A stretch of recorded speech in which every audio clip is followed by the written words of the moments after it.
we've also been joined, of course, by very esteemed guests online who will be sharing their opinion and their views regarding this issue. We've been joined, Bilgehan Alagoz. Please forgive me if I'm not pronouncing your name correctly. She is the Director of Foreign Policy Program at the Center for Iranian Studies at Ankara. We've also been joined by Hussein Askari, Southwest Asia Coordinator at the Schiller Institute. Thank you very much for being with us tonight. Before we continue our discussion on this topic, let's take a look at the small report reported by our desk and then continue from there. Iran has announced that it will begin talks with world leaders to find a way to salvage the Joint Comprehensive Plan for Action. The Trump administration unilaterally pulled the United States out of the 2015 nuclear deal and imposed brutal sanctions on Iran. After the imposition of sanctions, Tehran began to breach various limits on uranium enrichment set by the nuclear deal. Talks between Iran and world powers aimed at salvaging the deal, which started in April, are now slated to resume at the end of November. Tensions have arisen between Tehran and Washington amid stalled talks on reviving Iran's 2015 nuclear deal with world powers, under which Tehran curtailed its uranium enrichment program in exchange for a lifting of global sanctions. Iran's top security official Ali Shamkhani warned that the talks would fail unless President Biden could guarantee Washington would not renege on the nuclear agreement in the future. Right, so of course an overview of what has been going on regarding the Iran nuclear talks, and since of course 2018 there has been a huge question mark on these talks and whether or not any success is possible. As you saw in the report as well, the Iranian side is also skeptical about the commitment that is being extended from the US side, while the US and Western world powers continue to be suspicious and also concerned regarding Iran's advancement in uranium enrichment, with direct threats also coming in place with countries like Israel. Mr. Faisal, let's start with you in the program. Considering the fact that all of this has been going on for some time now, there has been many pauses and delays in the Iranian nuclear talks, a lot of trust deficit on all of the sides. Both sides continue to stand on their ground on a lot of the issues. How much of a progress are you hopeful for on the 29th of November? Sana, I am hopeful that this time around the talks would be successful in Vienna end of this month. And the reason why, disgruntled Iran was there and it wasn't coming to the table because of Donald Trump, the previous president of US. Because what we saw last time, the US administration at that time, especially President Trump, he wanted Iranian ballistic missile program to be shut down, and that's why Trump was forcing Iran to do it. Iran did not accept that, and that's why Americans, they actually came out of that agreement, and Iran was disgruntled. But right now, we saw that region already had problems with Iran's uranium enrichment, but there is another threat for Iran, that we are seeing that continuous flights of the fighter jets of Americans as well as Israelis.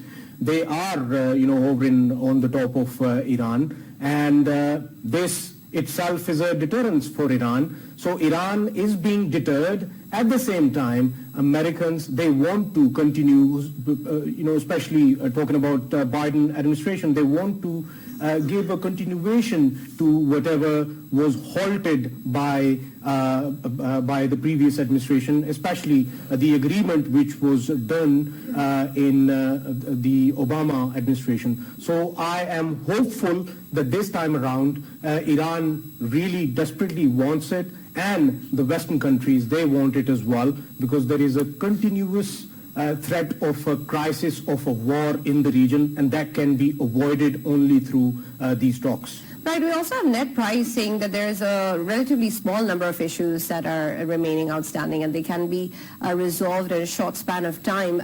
Ms. Bilgehan, considering the fact that this is the kind of statements that are coming out, do you think that this portrays a correct picture of what the scenario really is? Because maybe the issues are few in number, but are they really small in the intensity or the scale? Actually, the past experiences determine the future of the nuclear negotiations, and at this point we need to compare the circumstances with 2015. At those times, sometimes there was a kind of hope on the Iranian side to have some tangible benefit from the JCPOA, but the experiences show that even before the U.S. withdrawal, the JCPOA didn't give that much benefit to Iran, particularly on the economy, because the foreign direct investment didn't come Iran as it was desired, and Iran, especially in the aftermath of the withdrawal, totally lost its advantage under JCPOA. So Raisi administration is considering all these side effects of JCPOA period, and we need to understand that the foreign policy perception in Raisi administration is totally different from Rouhani era. Raisi is open to negotiations, and we can name his period as a principled negotiation era, maybe, because the principles that Supreme Leader gave to this nation, Iranian nation, determines the framework of the negotiation process. What is that? On his speech in the inauguration on August 3, he totally explained the framework of the negotiation. There has to be a guarantee for Iran that U.S. will not have any withdrawal, and there won't be any follow-up agreement that demands from Iran to limit its missile program and its military involvement in the axis of resistance. Of course. Yes, thank you. No, considering the fact that the Iranian side has also put up a front of demanding what they think that their country deserves, or how sanctions need to be lifted, how their involvement in not really following the deal that was negotiated earlier on is correct, since it's the U.S. who backed out in the first place. And of course, then considering the U.S. side and Western world putting a lot of pressure and sanctions on Iran, and the fact that they keep on pointing towards the fact that this window of opportunity will not be open forever, and that Iran will have to face further consequences. What sort of threat can the U.S. or the Western world be really pointing at now, considering the fact that so many sanctions have already put in place? Is there a possibility of a military threat, Mr. Hussain? Yes, thank you, Sana. I actually want to raise 3 points that are connected to each other to answer that question. First of all, is nuclear technology is the right of every nation to acquire. It's not somebody's property. And it's the right of Iran and Pakistan and every nation in Africa and around the world to acquire modern technology. And the West has been adamant on preventing that from happening. That's why they are not building nuclear power plants. They don't have nuclear technology transfer to any developing nation. The other thing is that there has been no threat of an Iranian nuclear bomb at all. All the opposition by the United States and Israel especially has been not because they are afraid Iran will develop a nuclear bomb, but the aim is to regime change. They want to change the regime in Iran. That's it. It has nothing to do with nuclear weapons. The JCPOA was the best guarantee for the whole world that Iran does not produce or develop nuclear weapons. It took many, many years to get that. The world has its ears and eyes inside Iran's nuclear program, so there is no fear. The U.S. intelligence agencies, many years, in 2007, 2010, 2012, 2019, they said there is no evidence that Iran is capable of producing a weapon. That's from the U.S. intelligence agencies. In 2007, the U.S. intelligence estimate said that Iran has abandoned its program of nuclear weapons. So there is no evidence at all that Iran is developing nuclear weapons. The United States knows that. Israel knows that. The aim is to change the regime in Iran. The third point is that the Iranians don't need to go back and negotiate once again. The Iranians can only demand that JCPOA is reinstated, the sanctions and lifted. The world has changed since the JCPOA was signed in 2015. Iran does not need to go to the West. The West has to go to Iran now because many things have changed. There's a new constellations of powers in the world, strategic and economic, which is based on China, Russia, Pakistan-Iran cooperation, especially after what happened in Afghanistan. There is the Shanghai Cooperation Organization emerging as a completely new power. The Belt and Road Initiative has emerged as a new world economic power, economic system, and that's why the Iranians, the previous government was not very open to China and Russia and was trying to play East against West. The new government in Iran is completely for going East, working with China and Russia on the Belt and Road Initiative, on the Shanghai Cooperation Organization, and that's why there will be no concessions from Iran towards the West. Now, what the United States can play, they can play the Pirates of the Caribbean. They are playing that in the Indian and Pacific Ocean against China. They are playing Pirates of the Caribbean against Russia in the Black Sea. And now they are playing the Pirates of the Caribbean with Iran in the Gulf of Oman. This is all they can do. That's very, very dangerous. But any trigger, remember that Iran and Russia and China have military and naval exercises and agreements. So any attack on Iran will be considered as an attack on Russia and China. And that's something nobody wants to get to. And therefore, to resolve in the coming negotiations, what the United States and Europe should do is to go back to the JCPOA, no changes, don't demand change in the Iranian missile program, no discussion about Yemen, no discussion about Hezbollah. All these things should be removed from the table because the JCPOA was the best guarantee that Iran never is able to develop nuclear weapons. That's the point. Right. Considering the fact that you said that perhaps there is no evidence of what the Western world may be claiming in terms of acquiring a nuclear capability, in terms of having the U.S. weapons, intelligence agencies say yes, there is no evidence. Right. Perhaps there is no evidence, but when has that really stopped the U.S. or its allies on doing something as to actually going forward and challenging the sovereignty of a nation, or playing around with the fact that this is something that is causing a threat to peace in the region or the world, or that it is something that needs to be taken care of? One may say that they might have learned their lesson, but is this really a deterrence for the Western world before they think twice about going through Iran? Farooq? Right. You have actually changed the question, but I'm going to try to actually connect all the dots. While we were talking about JCPOA or the resumption, it is very important to remind our viewers what was good in that deal. There are basically 5 points, right?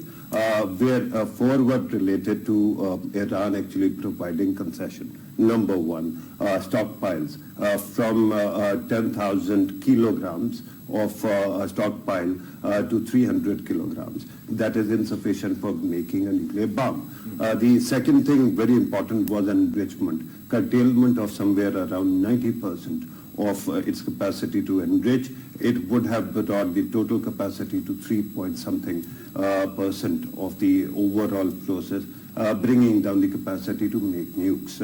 The third one was centrifuges, and there was a dramatic reduction that was promised under this agreement in the centrifuges that actually helps in the enrichment process. Finally, inspection, and inspections were allowed. There was one caveat, and the caveat was that Iran could delay certain places to be inspected for 24 days. So that actually brought the overall potential of Iran acquiring a nuclear bomb in a way that Iran would have been actually moved 1 year away from that capacity, right? And finally, this agreement was going to hold for 15 years. Now let us talk about what was Iran getting in exchange. Iran was getting a reprieve from all international sanctions. That essentially means that Iran had the capacity to trade. Now the arguments that were given by the spoilers were 3. Number 1, 1 year. That if it were to fall out of a JCPOA, within 1 year it could have acquired nukes. It hasn't, we know that. The second aspect was 15 years is too small a timeline for this kind of agreement. The third one was that when you lift the sanctions, Iran could always enrich itself financially and then go for the nuclear capacity. But with due respect, let me tell you, When you talk about the West and when you talk about Iran, things have shifted. Thanks to Donald Trump also. The biggest bottleneck at this moment from all sides may it be P5+1 or may it be Iran, is essentially lack of trust. If once you have withdrawn from it, you can do it again. So Iran is skeptical, but amazingly at this moment there are two aspects which convince Iran to actually stick to it. One, the regime change or the government change. Earlier it was President Rouhani who was a moderate, not a reformist, but now you have the actual custodians of state in power. So they can deliver if they make a promise. Inflation and economic sanctions have really bothered our Iranian brothers a lot, and one hopes that their pain actually is reduced. Regarding the West, West has two incentives, and one, withdrawal or weakening of opposition. Israel was very aggressive regarding this thing. Netanyahu was opposing it. Now Netanyahu is out of the picture. The new government might be a right-wing government in Israel, but it is amenable to some kind of agreement or arrangement. When you talk about the other part of the equation, that is the Arab world and primarily OPEC, I think OPEC is the reason why I see the possibility of this agreement happening, because the oil prices in OPEC's control are going to go up, and it is going to bother every democracy. Right. So I am very hopeful that in coming days there is going to be an agreement. Right. Bilgehan, I would like to take your comments on this as well, considering the fact that, of course, we have a new regime in Iran. Does that change the overall narrative that we're expecting from the Iranian side? Does that bring about any change in the possibility of success in the nuclear talks? I'm actually looking forward to see some sort of change there. There's going to be some harsher position on the Iranian side, because here we need to understand who's very much dependent on the nuclear negotiation process. At this point, as the last speaker mentioned, the increasing oil prices give some benefit to Iran, especially despite the sanctions. Iran and China still have some relationship. Iran can export oil to China, and this creates some economical refreshment for the Raisi administration. So the economy is the vital reason for Iran to be in the negotiation process, and at this point Iran doesn't have any trust against the United States, because if there is no guarantee, why would Iran enter this kind of process? So there is going to be a negotiation process, but I'm not that much hopeful about the results. Also, now Iranian nuclear program is part of a domestic discussion in United States. There has been an election in United States, and the Republican pressure on Democrats is increasing day by day, and there is going to be a midterm election in United States on November 2022. So it's not easy for United States to give that much guarantee to Iran. Right. So to me, there is going to be a process, but not a short process. It's a long way story.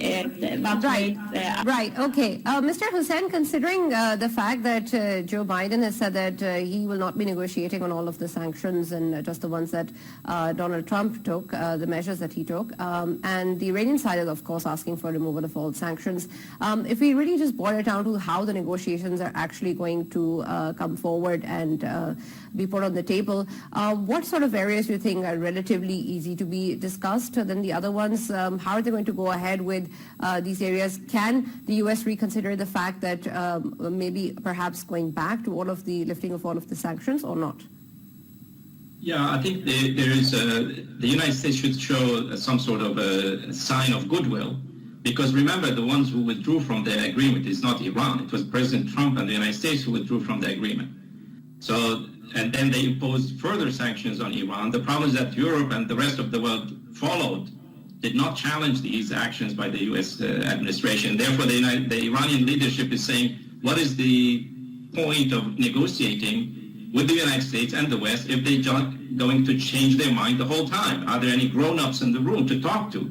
And that's one problem. The other problem is that the Trump administration left a lot of luggage to the Biden administration, which the Biden administration have not thrown away. For example, that they wanted to add to the discussion the question of Iran's missile program.